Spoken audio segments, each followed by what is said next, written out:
अमावस्या जो है इस पर सूर्य ग्रहण लगने जा रहा है। जी। सूर्य ग्रहण से क्या वाकई में भारत में भी कुछ असर पड़ने वाला है इसका? देखिए, भारतीय समय अनुसार सूर्य ग्रहण 21 सितंबर को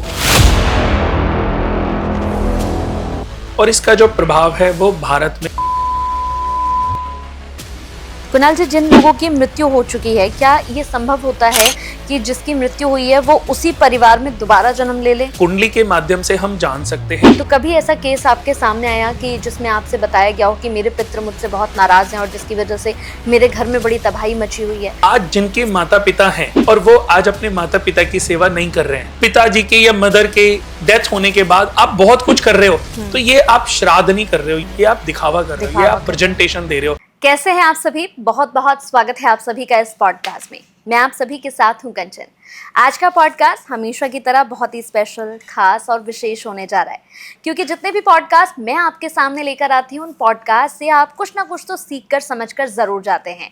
और आज भी अपनी सीरीज में एक ऐसा ही पॉडकास्ट लेकर आप सभी के सामने मैं हाजिर हूं, जिस पॉडकास्ट से मैं आपको बहुत कुछ समझाने वाली हूं, क्योंकि आज हम जिस टॉपिक पर, जिस विषय पर बात करने जा रहे हैं, ये बहुत ही ज़्यादा ज़रूरी है और ये बिल्कुल ट्रेंडिंग है। अब आप समझ सकते हैं कि मैं किसकी बात कर रही हूँ। दरअसल जिस तरह से हम देख रहे हैं कि यहाँ पर पितृपक्ष चल रहा है, पितृपक्ष के दौरान बहुत सारी ऐसी चीज़ें हैं जिस पर हमें फोकस करने की ज़रूरत है। सर्वपितृ अमावस्या क्या है, इस पर बात होगी और बहुत सारे ऐसे अनसुलझे सवालों को आज अपने पॉडकास्ट में मैं उठाने वाली हूँ, जिनका जवाब आपके पास ज़रूर होना चाहिए। तो चलिए फिर स्वागत करते हैं मेरे खास मेहमान का, बहुत ही टैलेंटेड, और जैसे ही मुलाकात अभी मैं आपसे कराने वाली हूँ, आप उन्हें देखकर ही कहेंगे कि कंचन, ये तो सोशल मीडिया पर हमें मिल ही जाते हैं। क्योंकि चाहे हम यूट्यूब की बात करें, चाहे इंस्टाग्राम की बात करें या किसी भी सोशल साइट की बात करें, हर जगह इस वक्त वो छाए हुए हैं। तो चलिए फिर मुलाकात कराती हूँ। हमारे साथ लाइफ डिज़ाइनर कुणाल जी हैं। बहुत बहुत स्वागत है कुणाल जी आपका। नमस्कार। कैसे हैं कुणाल जी आप? मैं अच्छा हूँ जी। तो कुणाल जी, शुरुआत कर रहे हैं, और जैसे कि मैंने कहा कि हर पॉडकास्ट में जब आप खास तौर से मेरे साथ होते हैं तो कुछ ना कुछ लोगों को सीखने समझने को ज़रूर मिलता है। तो मैं सबसे पहले आपसे पूछना चाहूँगी कि पितृपक्ष का समय तो चल ही रहा है, ऐसे में सर्वपितृ अमावस्या जो है इस पर सूर्य ग्रहण लगने जा रहा है, तो इसका क्या महत्व है? और मैं जानना चाहूँगी इसके उपाय भी क्या है। सूर्य ग्रहण से क्या वाकई में भारत में भी कुछ असर पड़ने वाला है इसका, या फिर भारत पर कोई असर नहीं पड़ेगा? जी, देखिए, भारतीय समय अनुसार सूर्य ग्रहण 21 सितंबर को करीबन रात को 11 बजे आरंभ होगा और ये 3:23 तक रहने वाला है। तो इसका जो प्रभाव है, एक तो रात में है, और इसका जो प्रभाव है वो भारत में बिल्कुल भी देखने को नहीं मिलेगा। अच्छा। यानी कि इसका प्रभाव भारत के ऊपर नहीं है।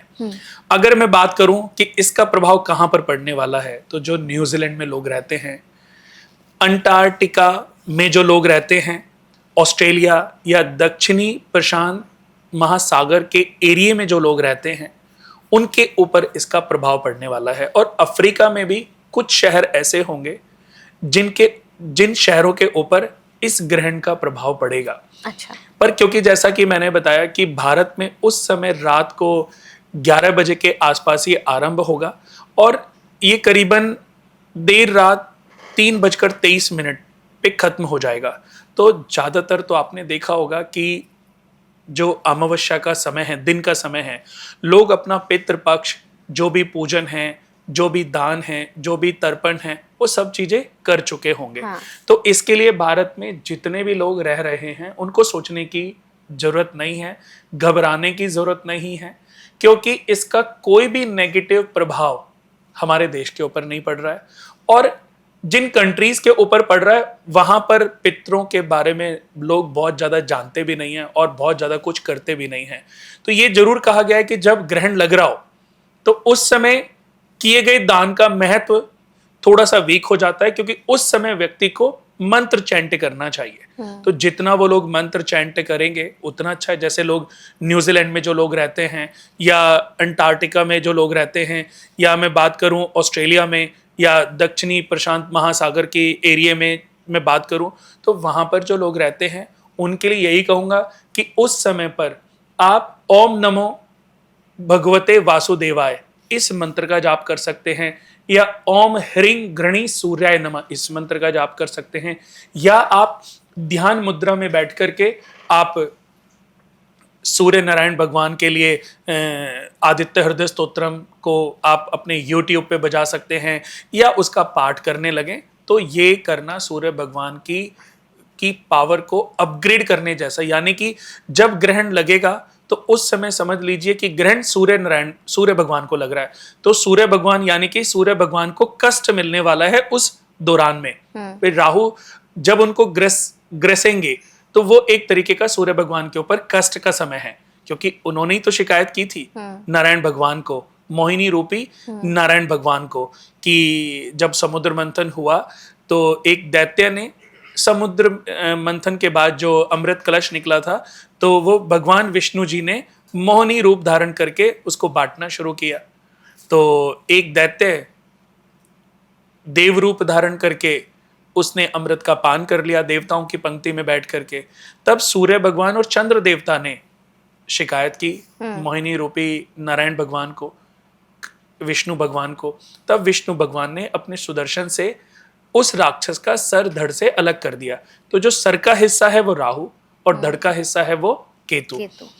तो राहु अभी या केतु जब सूर्य को ग्रहण लगा रहे हैं तो सूर्य को ग्रस रहे, यानी कि उसको एक तरीके से खा रहे हैं। लेकिन ये जो जितना भी ये समय होगा उस समय सूर्य भगवान को कष्ट होगा।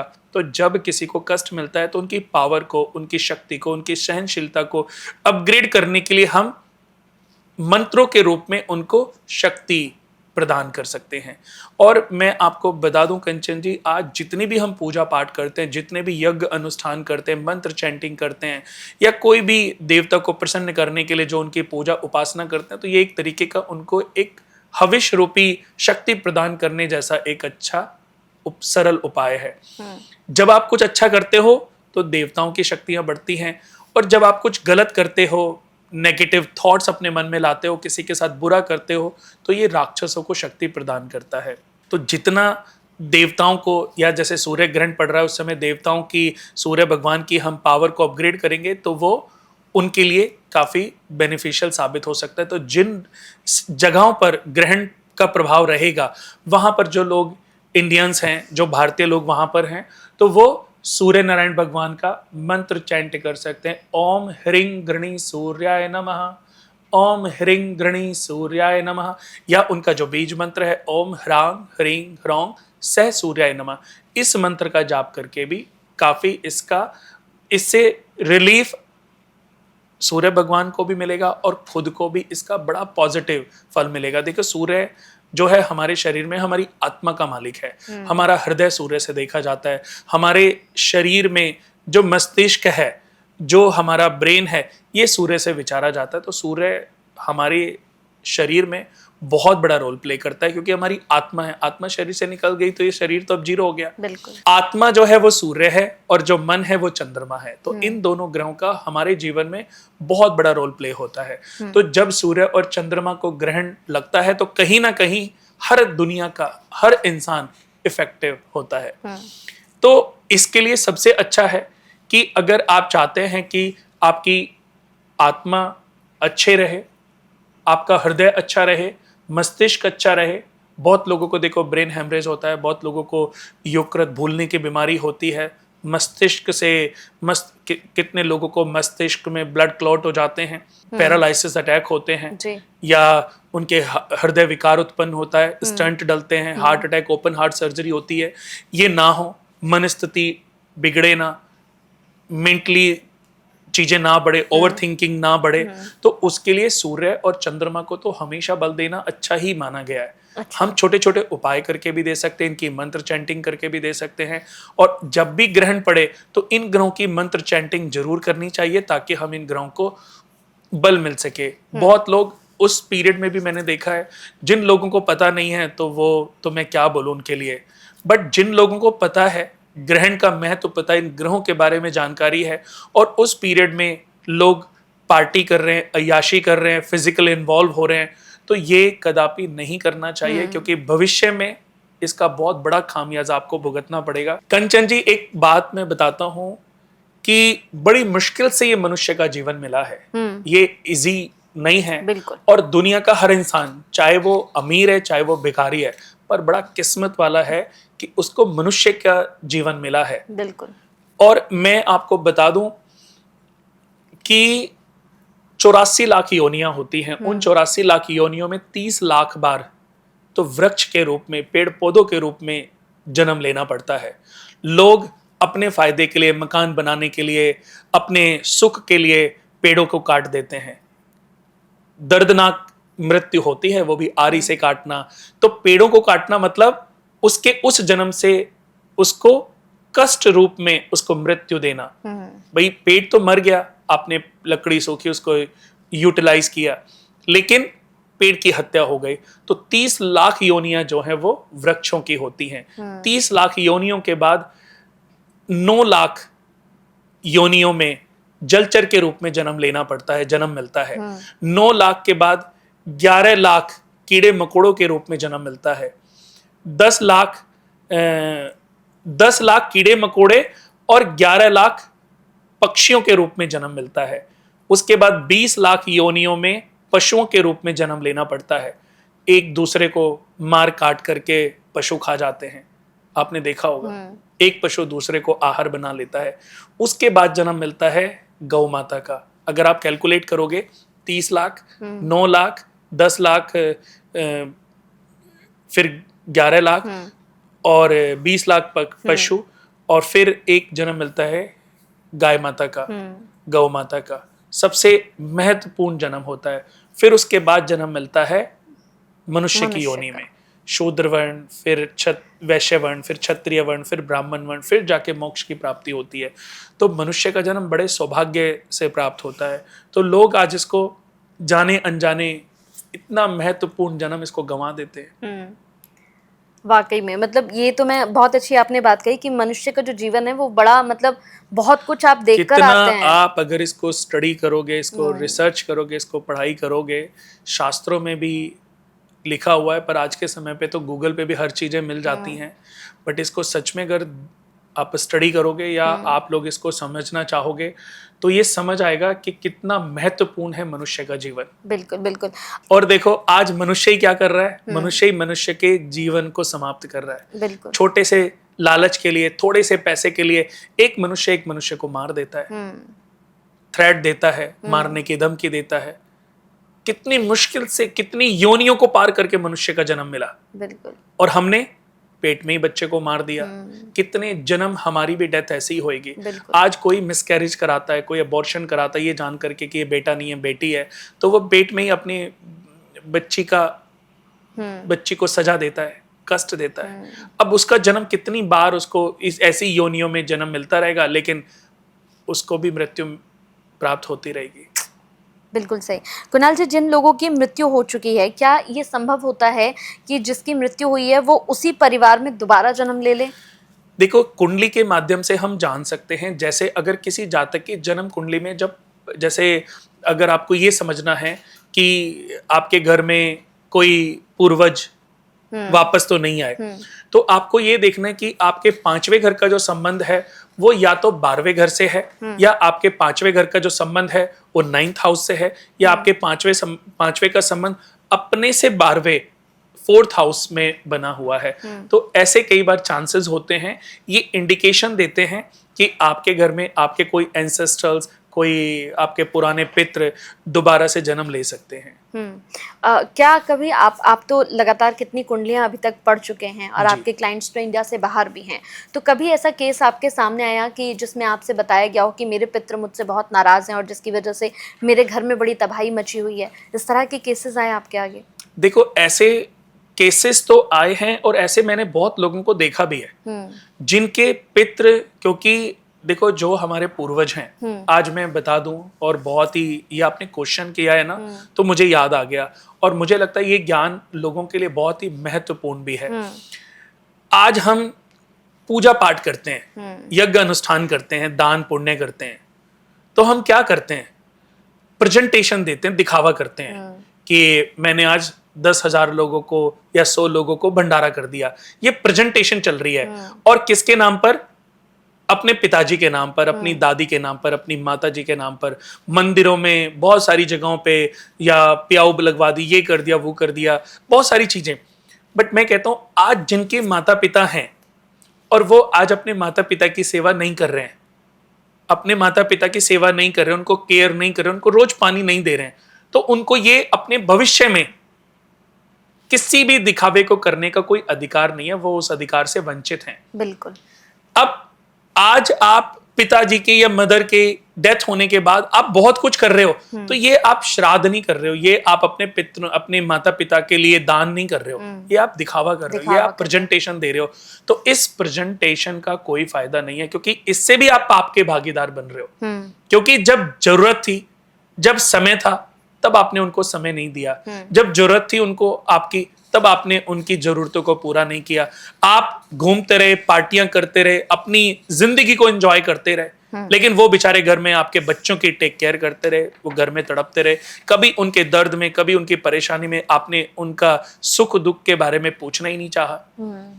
सुख दुख का मतलब ये नहीं होता कि और पापा कोई कमी तो नहीं है, कुछ प्रॉब्लम तो नहीं है, पैसे भिजवा दिए, पैसे, कोई कितने फैमिली के बच्चे विदेशों में रहते हैं, पैसे भिजवा देते हैं, सोचते हैं माता पिता की जरूरतें पूरी हो गई। अरे दिन का, एक दिन में, 2 दिन में, 4 दिन में थोड़ा सा समय निकाल के अपनी मदर से, अपने फादर से, अपनी माता से, पिता से बात कर लो। बिल्कुल। उससे जो उनको तृप्ति मिलेगी ना, या मिल रही होगी, या मिलती है, उसको आप पैसे से कंपेयर नहीं कर सकते। और भगवान कष्ट देने से पहले आपकी परीक्षा जरूर लेता है। अगर आपके जीवन में जितने भी लोग आज ये पॉडकास्ट देख रहे हैं, अभी जब देख रहे होंगे, तो ये पॉडकास्ट आप इसलिए देख रहे हो क्योंकि भगवान आपको मेरे माध्यम से कुछ समझाना चाहता है, भगवान आपको ज्ञान देना चाहता है, भगवान आपको कहीं ना कहीं आपको कनेक्ट कराना चाहता है कि कुछ अगर गलती आज भी आपसे हो रही है, और आज भी अगर आपने अपनी गलतियों को सुधार लिया, तो आप अपने जीवन को अमृतमयी बना सकते हो। हम बहुत पूजा पाठ करते हैं, कुछ भी करते हैं। दोस्तों, क्या आप जानते हैं कि हमारी हर पूजा पाठ में, हर दान में हमारे पितरों का भी अधिकार होता है।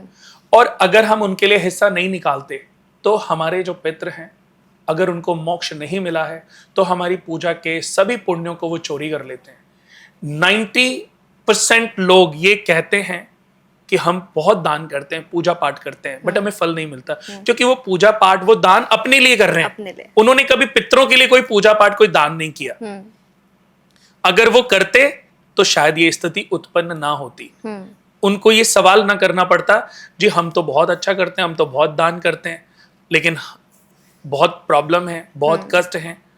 जन्म कुंडली दोस्तों बहुत प्यारा शास्त्र, बहुत प्यारा ग्रंथ है, जो हमारे ऋषि भृगु ऋषि ने, पराशर ऋषि ने, या हमारे बहुत बड़े बड़े जो मिहिर ऋषि हुए हैं, उन्होंने अपने अपने तरीके से इस अद्भुत ज्ञान को कैलकुलेट करके बहुत अच्छे बुक्स के रूप में, ग्रंथों के रूप में हम तक पहुंचाने का काम किया है। मैं यही कह रहा हूं कि ज्योतिष में थोड़ा सा ज्ञान हमें है, और उसके बिहाफ पर हम बहुत सारी बातें कर लेते हैं। पर आपको मैं कंचन जी बता दूं कि इस पूरी धरा पर किसी को 5% से ज्यादा एस्ट्रोलॉजिकल ज्ञान नहीं है। 5% से ज्यादा। सोचो, जब 1-2% में मेरे को शायद 1% होएगा, 1.5% होएगा, 2% होएगा, मैं तो इतना ही मानता हूं। क्योंकि मैं जितना ज्योतिष को पढ़ता जा रहा हूं ना, उतना मुझे लग रहा है कि मैं कितना ज्ञानी हूं। मुझे इतना भी ज्ञान नहीं था अभी तक। तो ये बिल्कुल समुद्र की उस गहराई की तरह है कि जब आप समुद्र में उतरते हो ना, तो आपको उसकी गहराई का पता चलता है, वरना आप उसकी गहराई को नाप नहीं सकते। तो ऐसे ही ज्योतिष एक ऐसा शास्त्र है, जब तक आप इसको पढ़ोगे तो इसके गूढ़ ज्ञान को, इसके रहस्यों को आप जान नहीं सकते। कितने जन्म बीत जाएंगे तब भी आप इसको स्टडी नहीं कर सकते, इसको पढ़ नहीं सकते। बहुत लोग, मैं गोल्ड मेडलिस्ट हूँ, मैं डायमंड मेडलिस्ट हूँ, मुझे ये अवार्ड मिला। मुझे एक समय शायद मुझे भी लगता था कि इनकी वैल्यू होती होगी, बट आज जब शीशे में अपने आप को देखता हूं तो मुझे समझ आता है कि उनकी कोई वैल्यू नहीं है। वैल्यू है आप लोगों को क्या ज्ञान दे रहे हो, लोगों को क्या मार्गदर्शन दे रहे हो, लोग आपसे ज्ञान प्राप्त करके कितना अपने आप को अपग्रेड कर रहे हैं, ये वैल्यूबल है। और यही सबसे ज्यादा जरूरी है। ज्योतिष, हम कितने लोगों की कुंडलियां देखते हैं, कितने लोगों को बताते हैं, बट साथ में उनको कर्म ट्रैक भी समझाना चाहिए। ये नहीं कि आपने उपाय बताए कि जाओ ये कर लो और किस्मत बदल जाएगी। किस्मत ऐसे नहीं बदलती। ज्योतिष केवल एक माध्यम है जो व्यक्ति को उसके समय की जानकारी मात्र देता है, पर भाग्य बिना कर्म के किसी का नहीं बदलता। बिल्कुल। इसलिए मैं हमेशा समझाता हूं कि जब आप उपाय करते हो तो अपने कर्म ट्रैक पर थोड़ा सा ध्यान देने की आवश्यकता है कि कहीं कोई ऐसा पाप तो नहीं हो रहा, कोई ऐसा कुकर्म तो नहीं कर रहे हो जिसकी वजह से आपको एक कष्ट भोगने पड़ रहे हैं। तो बात फिर से वहीं पर आते हैं कि दोस्तों, बड़ी समझने वाली बात है कि जब भी आज के बाद, आज आपने पॉडकास्ट सुन लिया, जितने लोगों ने सुन लिया, सब इसको डाउनलोड करो और इसको जितना हो सके शेयर करो, क्योंकि ये ज्ञान आपके साथ साथ दूसरे और लोगों का भी मार्गदर्शन करा सकता है।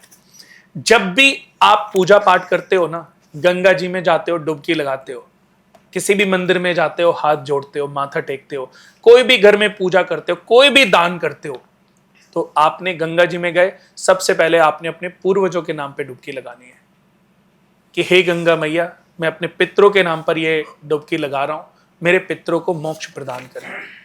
कोई दान कर रहे हो तो दान करते समय कि हे परम पिता परमेश्वर, ये मैं अपने पितरों के नाम पर दान कर रहा हूं, या इसका 10% हिस्सा मेरे पितरों के लिए है, इसका जो पितरों के लिए आपने हिस्सा निकाला वो उनकी मोक्ष के लिए यूज होगा।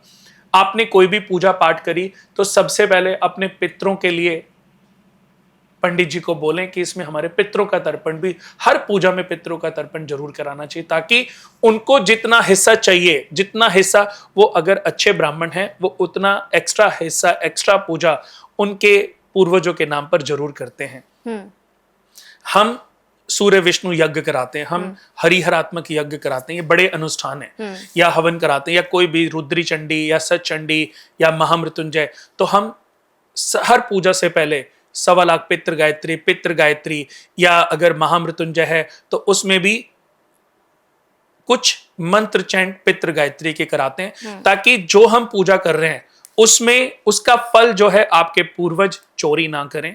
उनके लिए पहले ही हम पूरी रिस्पेक्ट के साथ हिस्सा निकाल रहे हैं, ताकि अगर कोई पूर्वज, कोई पितृ आपका अभी मोक्ष उनको प्राप्त नहीं हुआ है, तो ये हिस्सा, ये पावर, ये एनर्जी उनके मोक्ष के लिए यूज हो।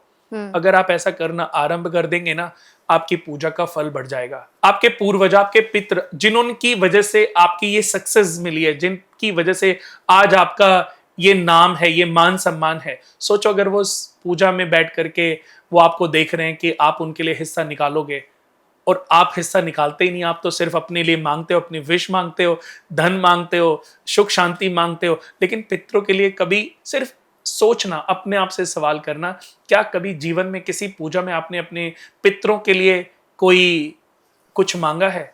अगर आपके पूर्वज, आपके माता, आपके पिता, आपके दादा, आपकी दादी, पड़दादा, पड़दादी बैठे हुए हैं और वो इंतजार कर रहे हैं कि मेरा पोता, मेरा बेटा, मेरा पड़पोता मेरे लिए कुछ मांगेगा, लेकिन आपने तो अब उनके लिए कुछ मांगा ही नहीं, बेचारे आते हैं और मायूसी के साथ वापस लौट जाते हैं। दिल दुखता होगा, अगर रियलिटी है ये, तो दिल तो दुखता ही होगा ना। बिल्कुल। उनको दुख होता होगा, जिसके लिए मैं ये हजारों करोड़ की संपत्ति छोड़ के चला गया, आज उसको मेरी बिल्कुल भी परवाह नहीं है। मेरे पैसे पे दादाजी ने कभी क्लबिंग नहीं की, दादाजी ने कभी कोई गलत कार्य नहीं किए, लेकिन पोता पड़पोता आज पूरी अय्याशी कर रहा है, पार्टियां कर रहा है, 10-10, 20-20 डांसर्स को बुला के उन पे पैसे खर्च कर रहा है। पर किसका पैसा, किसका नाम? दादा ने कमाया था, दादा ने संपत्तियां जोड़ी थी, लेकिन आज कैसे उड़ा रहा है वो? अब दादा कितने कलपरे होंगे। तो एक बार ऐसी तबाही होती है कंचन जी, ये सब कुछ नष्ट हो जाता है, एक ही पीढ़ी में सब कुछ नष्ट हो जाता है। तो जब उसके अपने बच्चे आते हैं ना, वो फोटो दीवार पे नहीं लगने देते अपने बाप की, वो कहते इसने सारा पैसा बर्बाद किया है, इसका तो मैं नाम भी नहीं लेना चाहता। ऐसे बहुत सारे उदाहरण हैं। मैं क्योंकि बहुत सारी फैमिली में जाता हूं, मैं देखता हूं, और सही बताऊं कि ऐसे बहुत सारे लोग हैं अभी भी दुनिया में, जिन्होंने अपने बाप दादाओं की सारी कमाई हुई पूंजी जो है वो बर्बाद कर दी। बिल्कुल। एक कहावत है बड़ी प्यारी सी कि पूत कपूत तो क्यों धन संचय, और पूत सपूत तो भी धन क्यों संचय। जो कपूत होता है वो बना लेता है, और जो सपूत होता है वो बना लेता है, और जो कपूत होता है वो जितना मर्जी उसके लिए छोड़ दो वो नष्ट कर देता है।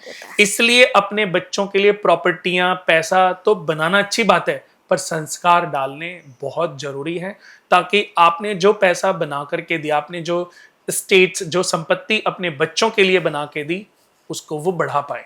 बिल्कुल। रईसियत कैसे आती है? आपने सुना रईस, क्या होते हैं रईस?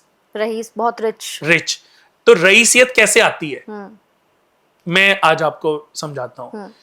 परिवार में कभी ना कभी एक बच्चा ऐसा आता है जो अतः संपत्ति अर्जित करता है, और इसका उदाहरण हमारे देश में है। हमारे देश में इससे बढ़िया एग्जाम्पल कोई नहीं हो सकता। पिता बहुत अतः संपत्ति, धीरूभाई अंबानी जी। बिल्कुल। उन्होंने, मैंने सुना था, सॉरी कि मैं ये वर्ड यूज कर रहा हूं, लेकिन मैंने सुना था कि वो अपना सबसे स्ट्रगल समय ऐसा भी था कि वो कुछ रुपयों की उन्होंने नौकरी भी की है, पेट्रोल पंप पे नौकरी की है, नहीं की है, बट मैंने सुना है कि ऐसी नौकरी उन्होंने की थी, बड़ा स्ट्रगल किया था। तो उस नौकरी के बाद वो बॉम्बे चले गए। उन्होंने धीरे धीरे धीरे धीरे, माइंड था उनके पास, दिमाग का प्रयोग किया, धीरे धीरे उन्होंने बहुत सारी संपत्ति बनाई। और जब उन्होंने इस धरती को छोड़ा, उन्होंने, उनका शरीर पूरा हुआ, तो अपने बच्चों को जब उन्होंने प्रॉपर्टियां बांटी थी, तो कहते उस समय करीबन 75,000 करोड़ की प्रॉपर्टियां थी, या 1 लाख करोड़ की प्रॉपर्टी, दोनों में बराबर बराबर बांटी गई। अब बाप पैदा करता है, एक पिता बहुत पैसा पैदा करता है, बेटे को सिर्फ बैलेंस कर लेना चाहिए। बिल्कुल बिल्कुल। अगर किसी बच्चे ने उस पैसे को खराब नहीं होने दिया, बैलेंस रोक के रख लिया, तो उसके पोते फिर ऊंचाइयों पे ले जाते हैं। तो पिता ने कमाया, दादा ने कमाया, बेटे ने बैलेंस कर लिया, पोतों ने फिर उसको बढ़ा दिया। पिता ने कमाया, दादा ने कमाया, बेटे ने बर्बाद कर दिया, पोते फिर से स्ट्रगल कर रहे हैं, फिर से उसी। तो ये हर परिवार में, आज नहीं तो कल, कल नहीं तो परसों, पर इस दुनिया के हर परिवार में कोई ना कोई बच्चा ऐसा जरूर पैदा होता है जो जीरो से हीरो बनने की ताकत रखता है। हर परिवार में किसी के आज होएगा, कहीं 100 साल के बाद होएगा, पर जनरेशन में कोई ना कोई बच्चा जरूर ऐसा होगा। अगर रईसियत पैदा करनी है, तो सिर्फ दादा ने कमाया, बेटे ने बैलेंस कर लिया, बेटे ने भी थोड़ा सा बढ़ा लिया, पोते और ऊपर ले गए। फिर आज देखो, मुकेश अंबानी जी ने बैलेंस ही नहीं किया, उसको बढ़ाया भी, और उनके जो बच्चे हुए, चाहे मैं बात करूं उनके आकाश अंबानी की, या उनकी बेटी की, या उनके दूसरे बेटे की, अनंत की, तो उन्होंने भी आज मल्टीपल ग्रोथ करके, एक बेटे ने जियो, बेटी ने भी अलग, उन्होंने जो ब्रांड्स हैं सारे वो खरीद लिए, तो वो भी बिजनेस को बढ़ाने का काम कर रहे हैं। अब उनका जीवन में कभी गरीबी नहीं आएगी, क्योंकि उन्होंने अपनी पोटेंशियल ऐसी बना ली, इनकम कंटिन्यूटी में इतनी जनरेट होएगी कि अगर वो जीवन में अब कुछ नहीं भी करेंगे ना, तो भी उनकी कई पीढ़ियां जो हैं बिना सोचे समझे। अब एक दूसरी तरफ धीरूभाई अंबानी जी ने कमाया, लेकिन अनिल अंबानी जी ने वो रोक नहीं पाए और सब कुछ नष्ट कर दिया। अब मैं उनके जो सुनता हूं, देखता हूं, हालांकि अब उनका जो अनिल अंबानी जी का समय है, अकॉर्डिंग टू हॉरोस्कोप कुंडली, उनका समय भी अब बहुत बढ़िया आने वाला है 2026 और 7 में। अच्छा। और वो ऐसा टाइम होएगा 19 में, शायद फिर से वो भारत के इतिहास में टॉप 10 में अपना नाम दर्ज करा लें। अब उनके बच्चे बड़े मेहनती हैं, वो भी बिजनेस को मल्टीपल कर रहे हैं, आगे बढ़ते जा रहे हैं और तेजी से बढ़ते जा रहे हैं, बट थोड़ा समय लगेगा। देखो, एक मेहनत करके पैसा कमाना और एक पैसे से पैसा कमाना, ये दोनों अलग अलग चीजें हैं। अब जब उनके कल को पोते, उनके और बच्चे, जनरेशन, नई जनरेशन आएगी, तो ये उसके लिए भी समझना है। तो ये जनरेशन वो क्या करेगी, कैसे करेगी, उसके लिए बच्चों में सही संस्कार डालने बहुत आवश्यक हैं। और मैं हमेशा कहता हूं, आज भी कह रहा हूं, कि जब भी आप अपनी कोई भी पूजा पाठ, कोई भी यज्ञ, कोई भी अनुष्ठान करते हैं, तो अपने पितरों के नाम पर उनका हिस्सा जरूर निकालना चाहिए। जीवन में जब भी आप कोई पूजा पाठ करें, कहीं आप किसी तीर्थ पर जाएं, माथा टेकें, तो सबसे पहला माथा अपने पितरों के नाम पर टेको। आपको जीवन में कभी पीछे मुड़ के देखना नहीं पड़ेगा, और आपकी प्रोग्रेस के लिए आपको किसी एस्ट्रोलॉजर के पास जाना नहीं पड़ेगा, किसी से ज्ञान लेने की आवश्यकता नहीं पड़ेगी, क्योंकि आपके पितरों की ब्लेसिंग आपको इतनी मिलने वाली है कि आपकी हर प्रॉब्लम में वो एक पिलर बन के बिल्कुल आपके साथ खड़े हुए हैं। बिल्कुल। बहुत अच्छा लगा कुणाल जी आपके साथ पॉडकास्ट करके, और मुझे लगता है कि पितृपक्ष को लेकर और नवरात्रों को लेकर जो भी भ्रम की स्थिति थी वो बहुत ज़्यादा क्लियर हो गई है। मुझे भी बहुत अच्छा लगता है आपके साथ जब मेरा पॉडकास्ट होता है, क्योंकि मैंने देखा है कि आपके क्वेश्चन बहुत अच्छे होते हैं, क्वेश्चन आप अच्छे सिलेक्ट करती हो, और कहते हैं कि अच्छे क्वेश्चन से अच्छे आंसर की उत्पत्ति होती है जी तो जितने क्वेश्चन अच्छे होंगे उतना आंसर अच्छा होगा। तो आपके विचारों को बिल्कुल नमस्कार बहुत है। बिल्कुल बहुत बहुत धन्यवाद, आपने अपना कीमती समय दिया, बहुत बहुत धन्यवाद। नमस्कार। नमस्कार।